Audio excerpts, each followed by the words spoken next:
नमस्कार. भारतात 2027 ची जनगणना लवकरच सुरू होणार आहे. ही जनगणना विशेष आहे कारण ती डिजिटल साधनांचा वापर करून केली जाणार आहे. पहिल्या टप्प्यात म्हणजेच घर यादी व घरगणना कार्यात प्रत्येक घराची यादी तयार करून कुटुंबांची मोजणी केली जाईल आणि दुसऱ्या टप्प्यात लोकसंख्येची गणना केली जाईल. आधी पहिल्या टप्प्याविषयी बोलूया. या टप्प्यात नियुक्त केलेले प्रगणक घरांना भेटी देऊन घरांबद्दल माहिती गोळा करतील. परंतु ही प्रक्रिया स्वगणना पोर्टलद्वारे देखील पूर्ण केली जाऊ शकते. कुटुंब प्रमुख किंवा त्यांच्या वतीने कुटुंबातील कोणताही सदस्य पोर्टलला भेट देऊन आपल्या घराचे आणि संबंधित उपलब्ध सोयी सुविधांविषयीचे तपशील भरू शकतो. कृपया नोंद घ्यावी. एक कुटुंब फक्त एकाच मोबाईल नंबरचा वापर करून लॉग इन करू शकते आणि ही नोंद कुटुंब प्रमुखाच्या वतीनेच केली गेली पाहिजे.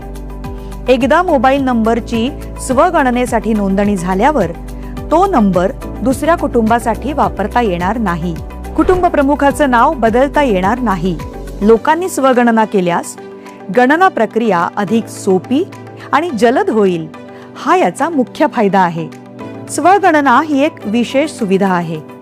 ती त्या विशिष्ट राज्यात किंवा केंद्रशासित प्रदेशात घर यादी कार्य सुरू होण्याच्या 15 दिवस आधी उपलब्ध करून दिली जाईल. HLOच्या प्रक्रियेदरम्यान प्रत्येक रहिवाशाला एकूण अधिसूचित 33 प्रश्न विचारले जातील. महाराष्ट्रातील स्वगणनेचा काळ हा 1 मे ते 15 मे आहे. तसेच HLO प्रक्रियेचा काळ हा 16 मे ते 14 जून आहे. स्वगणना पोर्टलवर तपशील कसा भरावा? सर्वप्रथम SE पोर्टल उघडा. त्यानंतर आपलं राज्य किंवा केंद्रशासित प्रदेश निवडा आणि स्क्रीनवर दिसणारा कॅप्चा भरा. त्यानंतर स्वागत स्क्रीन आपल्याला पुढील टप्प्यांवर मार्गदर्शन करेल. कुटुंब प्रमुख, उदाहरणार्थ समजा इथे सुशीला देवी आपलं नाव आणि मोबाईल नंबर नोंदवतात. आता तुमची सोयीची भाषा निवडा. त्यानंतर OTP द्वारे पडताळणी केली जाते. ही संपूर्ण प्रक्रिया सुरक्षित आणि अतिशय सोपी आहे. जिल्हा आणि सर्वात जवळचं महत्त्वाचं ठिकाण निवडणं गरजेचं आहे. तुम्ही शोधलेलं महत्त्वाचं स्थान दर्शवणारा एक मार्कर नकाशावर दिसेल. आता तो मार्कर तुमच्या घराच्या जागेवर ओढा. त्यानंतर जतन करा आणि पुढे जा वर क्लिक करा. यानंतर HLO प्रश्नावलीचं पान उघडेल. बहुतेक प्रश्न पर्यायांवर आधारित असतील.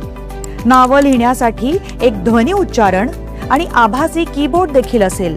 वारंवार विचारले जाणारे प्रश्न म्हणजेच FAQ आणि विशेष सूचना कोणत्याही शंकेचं त्वरित स्पष्टीकरण देतील.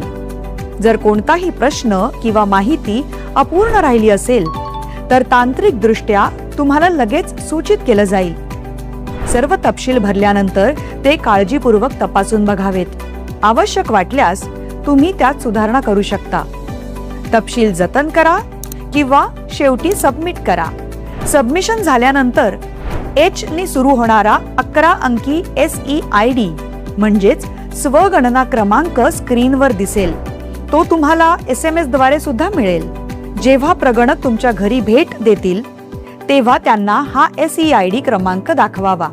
तुम्ही दिलेली अचूक माहिती केवळ आपल्या देशाला सशक्त करत नाही तर त्याचं खरं चित्रही सादर करते.